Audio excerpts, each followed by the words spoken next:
we are all here together with a unified message that more violence is not the answer, that all civilian life is deserving of protection, and that includes the lives of the Palestinian civilians in Gaza.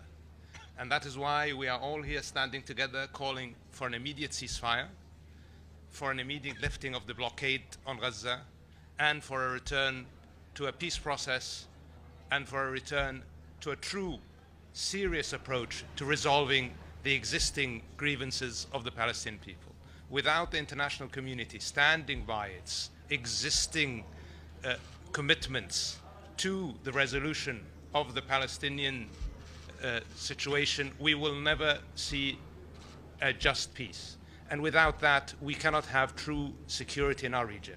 We are all of one message on this, and we hope that the international community will come together to support those ideals. We condemn all killing of civilians. A ceasefire is a humanitarian imperative. We are facing a desperate situation in Gaza right now. We are facing an impending humanitarian catastrophe. Every hour we speak, more civilians in Gaza are dying, more people are getting injured. The situation is getting worse. A ceasefire is an absolute necessity immediately. That will allow us to address all of the other issues. We have called quite clearly for a release of hostages, and that is absolutely necessary. But the protection of civilian life, the protection of infrastructure, especially hospitals and other infrastructure required for the survival of Gaza, is also an imperative that must be met immediately. It is our objective to contain the escalation. We call on the Security Council to undertake its responsibility as defined in the Charter to work for the cessation of hostilities, an immediate and sustained ceasefire, and to provide the protection for all civilians. Again, we condemn the targeting of all civilians, and we consider it imperative that the international community undertakes its responsibility to address the issues of gross violations of international humanitarian law.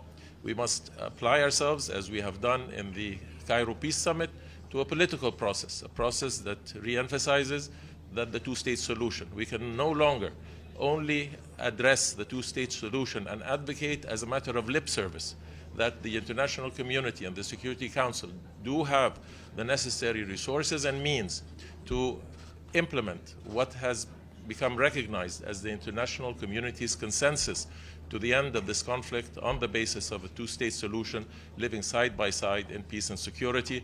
And this is what we seek, and this is what we expect. Thank you. ما هي الرسائل التي جاءت بها مصر اليوم بعد قمة السلام وبعد الترحيب الدولي الكبير من الجهود الدبلوماسية المصرية في تحرير المحتجزين بالأمس؟ مصر تعمل بكل جهد لتناول كافة أبعاد هذه القضية الإنسانية، العمل على الإفراج عن المحتجزين والمدنيين، تناول قضية المساعدات الإنسانية وضرورة استمرارها، ولكن أيضا الإطار السياسي، وهو ما سعت إليه من خلال قمة القاهرة للسلام، بأن تتيح إطار يتم من خلاله التوافق على المبادئ التي يجب أن تحكم هذا الصراع، سواء كانت مبادئ متصلة بتكريس وتدعيم حل الدولتين أو كانت متصلة بالنواحي الإنسانية.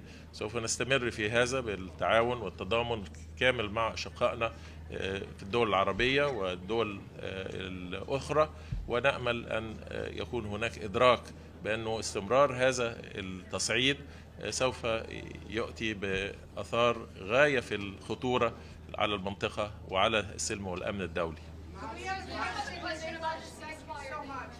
Pamela Falk from CBS News. Can you answer, ministers, the question that Anthony Blinken, the Secretary of State, raised at where is the outrage on the October 7th attacks? And what is it that you think the UN can do? You're here.